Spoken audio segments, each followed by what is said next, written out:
This example using Lisrel 9.1 is designed to show you how to conduct a confirmatory factor analysis.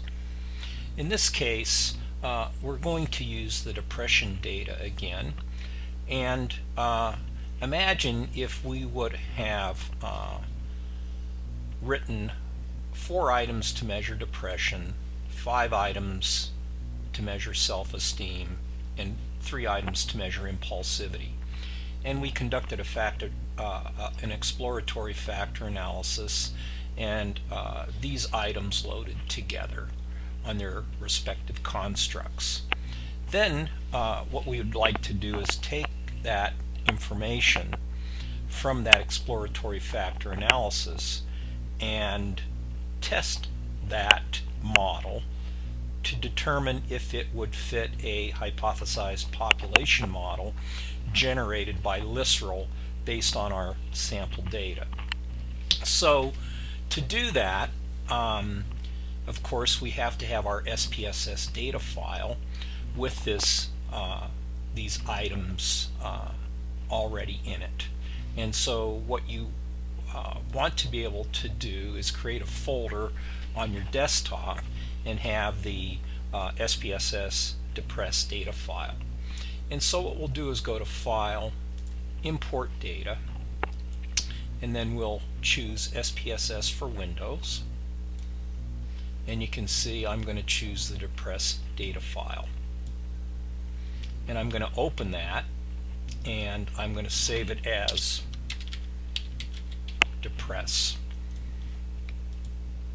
Now I've already ran this example once, so I've already have it in my folder, but you may not get this message, so you can just go save. And then you can see we get the pre-list spreadsheet or data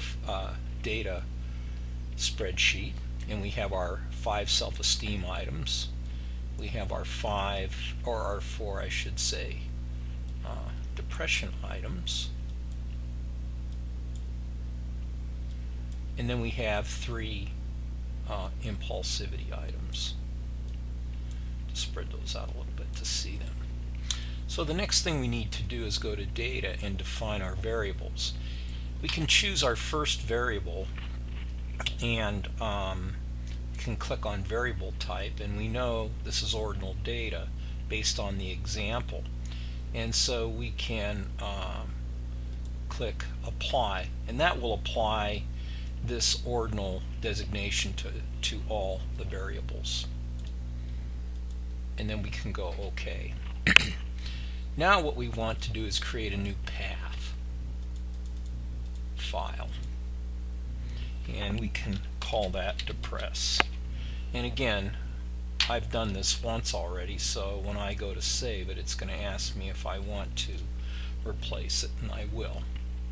So then we go to setup and variables, and when we do that, we get this labels box, and we want to click add or read, and then we want our Lisrel system file, because that's going to get us to the LSF file. And if we browse, we want to choose depress.lsf and open and OK. So now we have our items that are measuring the 3 constructs that we're modeling.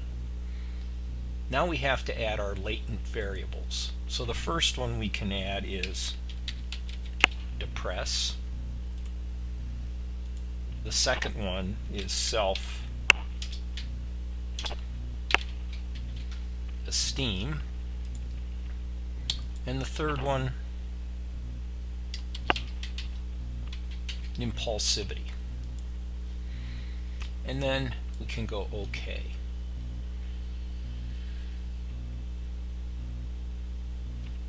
Now what we can do is, I'm going to just move this window over a little more, is we can move our, we'll move depression, self-test, and impulsivity into our drawing window. And then we'll move the variables or the items that define, or I should say measure, each of those variables into the window. I'm going to make these a little bit smaller.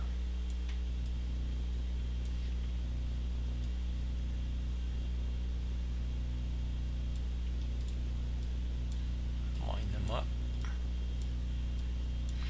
I can move these down somewhat. And I'll bring depression over those 4 variables. And again, I can give myself a little more room.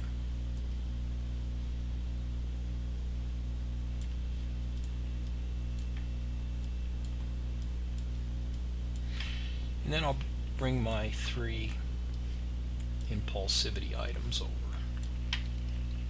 Now what I want to do is draw the arrows from the constructs to the items that are measuring each construct.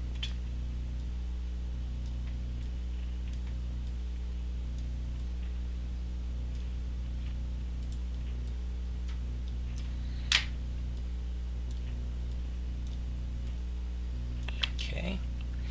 Now I'm ready to build my simplest syntax file.